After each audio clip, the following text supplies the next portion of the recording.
You guys think it's a lack of talent on how he looked with that defense in 2022, or was it a failure of scheme? Are we going to see a better coach, or are we going to see better production here in 2022 with Jonathan Gannon? There's no excuses. Of all the coaches that have had additional talent added on to their group, Jonathan Gannon has been given pretty much everything. Basically 2 first-round draft choices. I know that they ended up getting Jacoby Dean in the 3rd round, but everyone that I talked to said he was a first-round talent. So you got those 2 guys going in.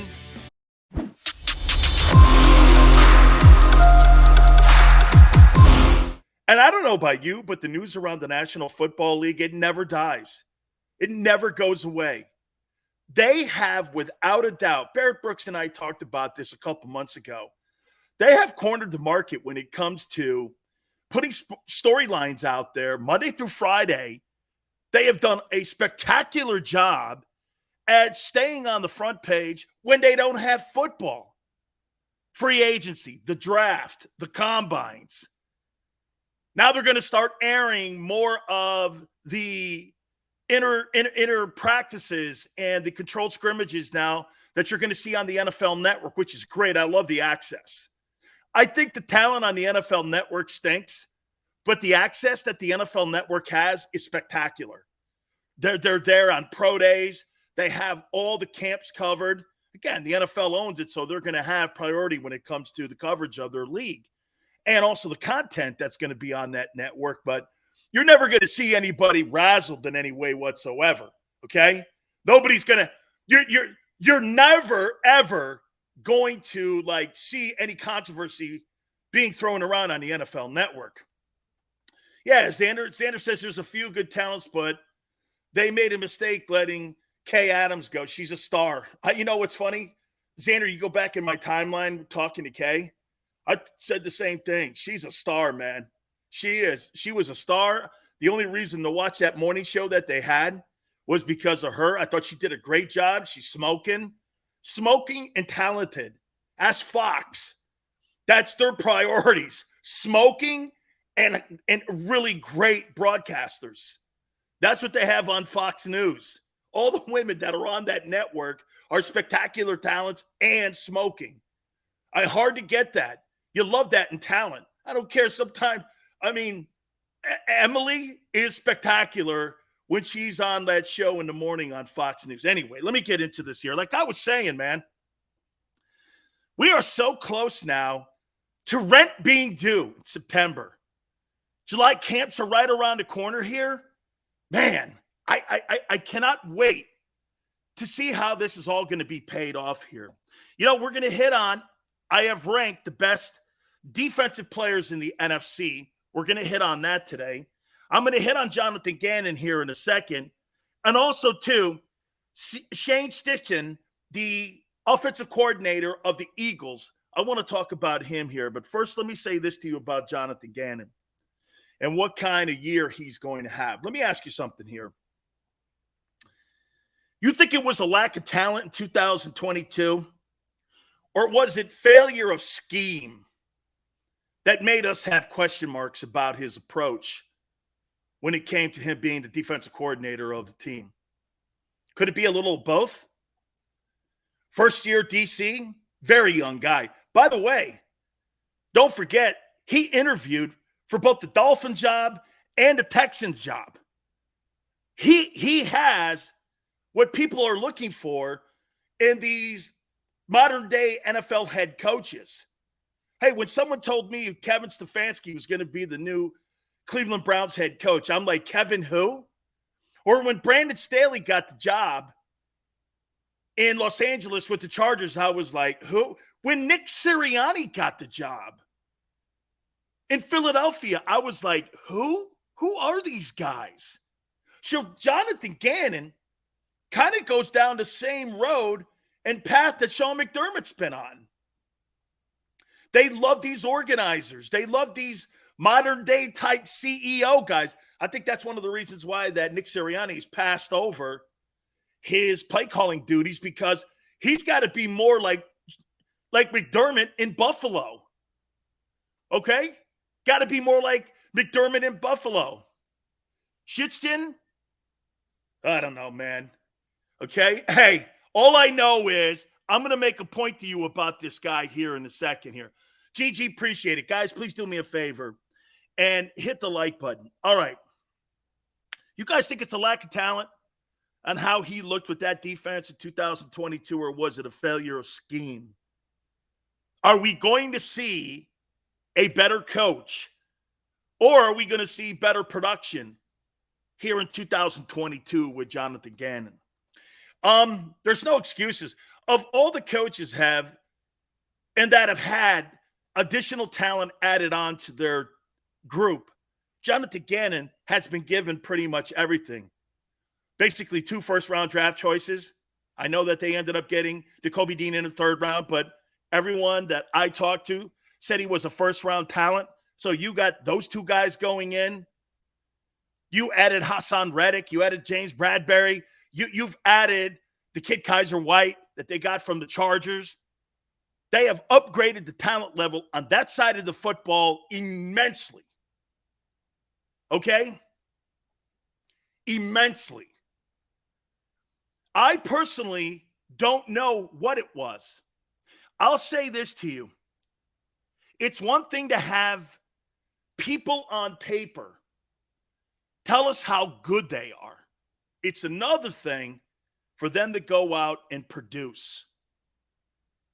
No-name defense back in the day with the Miami Dolphins. Nobody knew Manny Fernandez. Nobody knew Nick Bonacani. But nobody knew Jake Scott back in the 70s. That 2000 Ravens team was loaded with superstars. You started knowing who those guys were. The Buccaneer 02 team. 85 Bears. Some pretty good football defensive teams. Those Ravens teams with Suggs and Lewis and Reed were spectacular for a decade. Those Steeler teams, okay, a couple years ago, were outstanding. TJ Watt, best sack guy there is in the NFL. Didn't have that great a defensive unit last year, though. Okay? Will, appreciate you coming aboard. Look, I'm going to say this about Gannon. Gannon's got to show me that he can put people in positions to win. You know what it reminded me of last year? It reminded me of this. It was more this. Well, hey, let's just play an umbrella defense here, and let's just try to keep him out of the end zone, and we'll play that soft-ass coverage, and we'll go from there. And it worked. It ain't going to work this year. You're going to have to show that you've developed also as a coach. Remember, guys, I'll say it again to you. This guy was getting people to give him calls to come in and do interviews to be a head football coach in the NFL. This guy's reputation is pretty good. If you go around the league, Jonathan Gannon is one of the hotter names. I know he's not that hot of a name in Philadelphia because we didn't really think too much of his defense. I thought they were better after week 8. I did. I thought they were better after week 8. 2000 Ravens, man. Peter Boulware and them dudes, man. I think Boulware's an FSU guy, East Side Monster. Those guys were classic, man. They got after you, knocked the shit out of you, man. I love that Ravens defense. I'll tell you this, too. Hey, the Ravens defense, the Gang Green defense, the 85 Bears, okay, those are some legendary units, man. Got after people. And you know what made those guys even better? They had legendary coordinators. You had legendary defensive coordinators when you're talking about defenses and you're talking about all-time defenses. Guys who revolutionized that side of the ball. I'm not seeing that with Jonathan Gannon yet, but maybe this year will be different. Again, when you look at the schedule and who they're playing, the most dominant quarterback that they're going to play this year, watch this. Let's rank them. You're going to see Aaron Rodgers, Cousins, Dak Prescott, and the rest of them question marks. Kyler Murray, right? Kyler Murray. Those are going to be the quarterbacks that you're facing this year. And Dak Prescott, I think we can beat that dude. I think the Cowboys are walking backwards. As an organization, they're taking steps backwards. But Rodgers will be the toughest people that you're going to have to game plan against. And that's in week 12. So by the time you get to week 12, you'd have already gone through Cousins, Dak Prescott, Kyler Murray. It's not going to be, again, I don't think a reach that Jonathan Gannon should have a top 10 defense this year. My point to you is, if that Eagle defense does not finish in the top 10, Jonathan Gannon should be fired. Case closed. 31st ranked schedule. There's not anybody on that schedule that scares me outside of Aaron Rodgers and maybe Kirk Cousins with Justin Jefferson and Thielen. If it was just Kirk Cousins, he wouldn't. But you've got Justin Jefferson, Thielen, and you've got Dalvin Cook. Dak Prescott, maybe a little bit. But it's really Rodgers and that offensive set that you have in Minnesota that kind of, you're going to have to come up with a great game plan. Like, your safeties are going to be challenged in that Vikings game. Your safeties will be challenged in that Packer game. Maybe even the Colts with Matt Ryan. I don't know. We'll see what Matt Ryan does this year with this new system and what they're doing in Indianapolis. Saying all the right things, okay? Saying all the right things. Week 7 Cowgirls fire McCarthy and Dan Quinn takes over. Never happened. Jerry Jones is not going to fire a guy mid-season and have Dan Quinn take over. No way. That's an indictment on him. You got Randall, remember something. These are all Jerry Jones hires. He's not going to make himself look bad during the regular season. And by the way, I think Dan Quinn, and I think his ability to get another job, I think he will get another opportunity to be a head football coach. I don't know if it's in Dallas, though. Our linebacker upgrades, edge rushers, plus Bradbury should make this D formidable. Forte, I agree 100%. It's why I'm saying if Jonathan Gannon does not have a top 10 defense, okay, he doesn't have a top 10 defense, he should be fired. You're not playing against a lot of superior quarterbacks here. This is not the AFC where every week, could you imagine this? Could you imagine being a coordinator in the AFC West where you've got to take Russell Wilson on twice, Patrick Mahomes twice, Derek Carr twice? Can you imagine? I mean, really, and Justin Herbert twice. You got to take on them dudes, man. Dude, that is going to be, to me, that is going to be the greatest watch in must-see television this year is the AFC West. I can't wait to see who comes out of that. I don't know if all 4 teams have ever qualified from a division before, but you may have that in the AFC West this year. You know, I think the NFC West is going to be good outside of Seattle, but, man, that AFC West, it ain't like you got to take on a schedule. Can you imagine what that schedule looks like? Chris says we have weak safeties. Yeah, but you're playing weak quarterbacks too. He needs to be in top 5 in my book. Philly 559 says. Nada was a beast on that Ravens up the middle. Absolutely he was. So was Saragusa up the middle in that 2000 team. He was spectacular.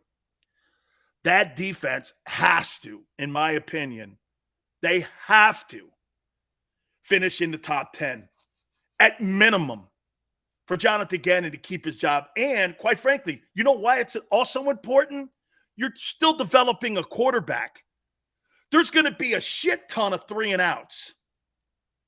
Shit ton of 3-and-outs.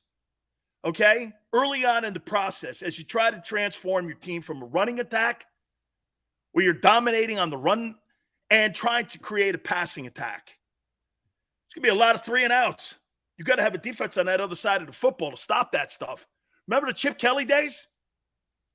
Chip thought he could roll 70 plays at people.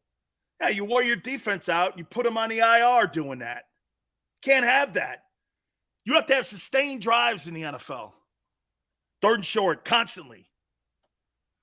Deuce was the man.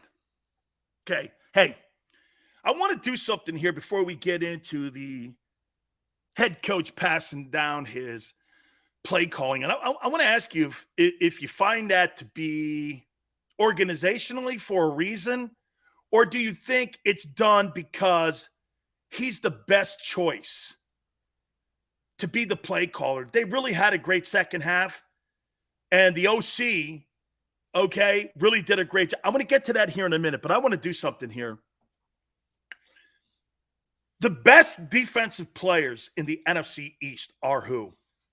Rank them 1 through 4.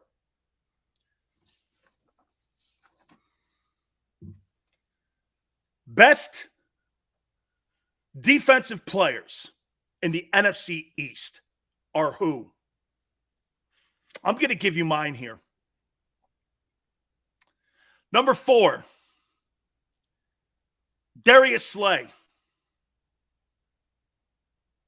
Number 3, Leonard Williams, New York Giants.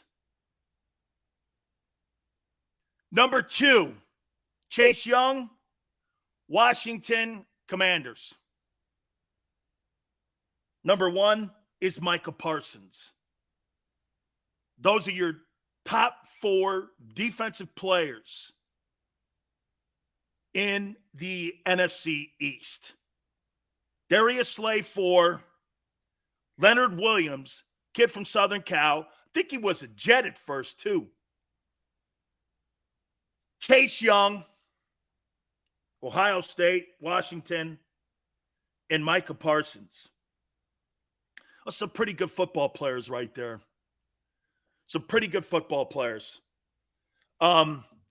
I think Darius Slay, would we all agree, is the best defensive football player on the Eagles right now? We really don't know what Nakobe Dean is. And if you had to rank the top 4 defensive players on the Eagles, who would they be right now? Top 4 Eagles. I'd say Slay.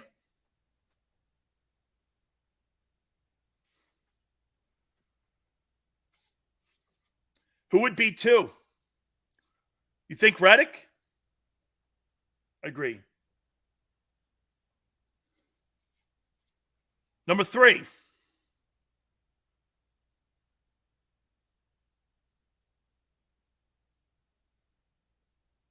Hardgrave?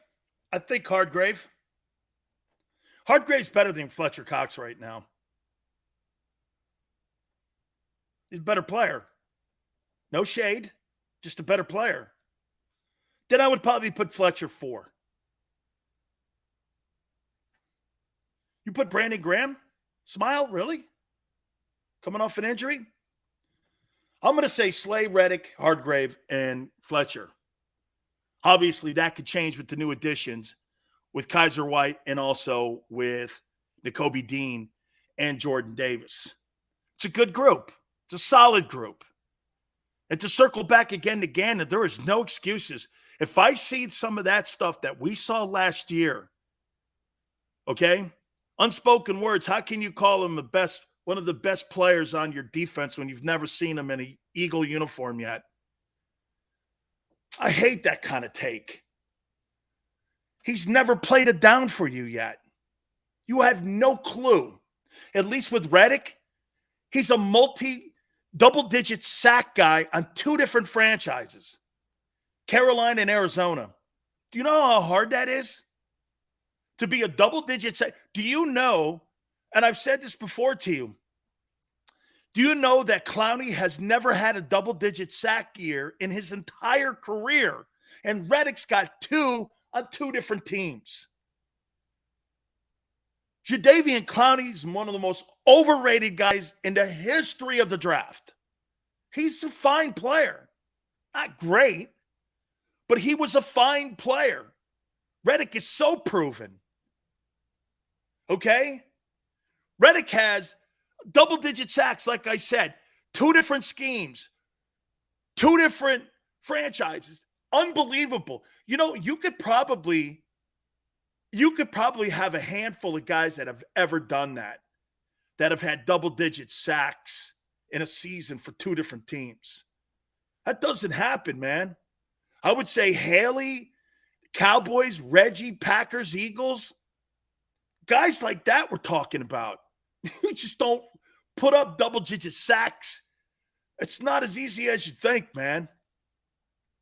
Pass rushers, edge rushers, corners, left OTs, and quarterbacks are hard to find. Jeremiah says, I need Reddick to be proven here. It's a good take. You're right. Hey, Sills, I don't care about what he's done. Okay? I care about what he is going to do here. For sure. Rent's due in September.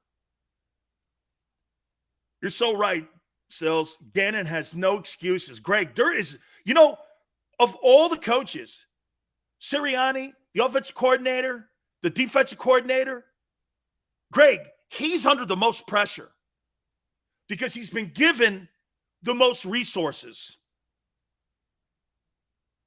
Absolutely. Too hard. And, right. And two franchises, you're like, Jesus Criminy, man, really? What have they done the last couple of years, Arizona and Carolina? And here's a guy here with double-digit sack seasons. And get this, you didn't really have to pay an arm and a leg for the guy, too. I mean, I'll tell you something about Howie getting Reddick, okay? Howie getting Reddick at the price that he got him for, what was it, like $15 million? That's right, Smile. Smile. It's like Kevin Green.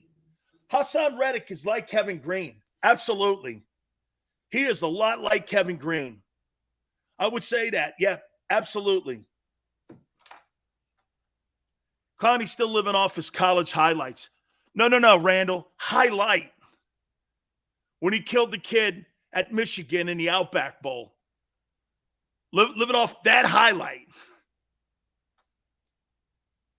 Big Chris says, I think Sweat will be productive too. I think that whole group's going to be productive this year. That set the table. Absolutely. Absolutely. Big Chris says, if this defense holds teams to 25 and under, dude, you do that, you hold teams to 25 and under, your football team will win 13 ball games this year. You can blame Reddick if he didn't perform. If he doesn't, I'm almost 100% sure it's because Gannon wouldn't have used him right. That could be, Mr. International. That's why I started the show out by saying, was it scheme last year? Or was it talent? Remember when Fletcher, when they were 2-5, went like this? I don't know what this guy wants us to. He didn't say it like that, but that's how I took. You know what's funny? When people say something, I hear it the way I think they mean it. Remember Fletcher got on the podium and he started being a politician? It's a new system and all. You know how I heard it? Hey, man, I don't know what these guys are asking us to do here. We're a step late on everything. I don't know. Next week, they dummied it down, and I don't mean dummied it down because the players are stupid. I think they dummied it down because they were overthinking the defense. That's not an insult to the players. I'm not calling them dummy. I think that the defensive coaches a year ago were overthinking the whole scheme. And it put him in a bind. I thought they put the players in a bind, and then when they started making sense of what they were asking them to do, they had a great second half. Last 9 games of the season, I thought the defense actually turned it around and played well, even though they weren't playing exceptional teams. Hey, don't forget Ice Cube, bottom of the hour. So we'll make a transition into that. Big 3 basketball plus, I guess the NBA is taking shots at Cube and such. So we'll talk some sports with him. He's a gigantic Raider fan too. Want to hear what he thinks about Josh McDaniel getting the job. Also, Devontae Adams being added to the mix there too. Plus, he's got a brand new album that I think just dropped on June 7th. So we'll talk to our boy and our friend Ice Cube. That'll be at the bottom of the hour. By the way, today's his birthday. So, hey, I was like this, Cube, man, today's your birthday, dude. Holy cow. So, all right. Hey, Unspoken. You know what's funny? Most of the times when I'm saying things like this, I'm just saying this. It's always on the players to step up. Okay? It's always on the players, but these coaches also have to show us. Hey, I'll tell you something flat out here. I'm not sold on Nick Sirianni. I'm not sold on Jonathan Gannon yet. If Matt Nagy can win the Coach of the Year award, they get fired 2 years later. Okay? Nobody's job is safe. How many times did Ray Rhodes win the NFL Coach of the Year award in Philly? I think he did it twice. They still ended up blowing his ass out too. Coaches, quarterbacks, players, guys, everybody is on. Everybody, okay, is only as good as the last game you coach or you play. Okay? Only as good. All right. Before we get Cube on here, I want to throw this at you here. The new OC, Steichen or whatever, how you say his name, Shane. Let me ask you something here, elevating him to the play caller like they did a year ago. You think this is a Howie move, or do you think this was Nick Sirianni's decision?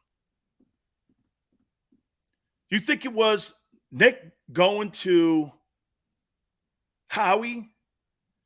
Or do you think Howie went to the head coach and said, why don't you handle the team and give the play calling to Shane? Who do you think? Mutual agreement? You think Howie does anything in mutual agreements? Nathan, you actually think that was Nick Sirianni's call, that Nick Sirianni went like this? Hey, man, why don't you be the play caller? Nick Sirianni was hired because he was a so-called guru play caller. That is his skill set. I trust no one yet, especially Gannon, to get show. Seth, I appreciate it. Thank you, brother. Smile says it's Howie's decision. I'm going to tell you why I agree with Smile, and I think it is Howie's decision. I think they really like Jonathan Gannon because you know why? I think the reason that they like Jonathan Gannon so much is that he works with the front office. And because Frank Wright, like I told you, said you've got to manage Howie Roseman if you want to be the head coach. The offensive coordinator is a great scapegoat if Jalen Hurts fails. It won't be Sirianni failing. You've got basically a scapegoat there. If this thing blows up, they don't have to fire the head coach who they like. See, Howie likes this guy. You know why? He doesn't have to get into a rock fight like he did with Doug Peterson every day. Doug Peterson and him are throwing rocks at each other like they're kids because they have a different approach in how they want to win a game or who they want to play. And Howie doesn't want to do that, man.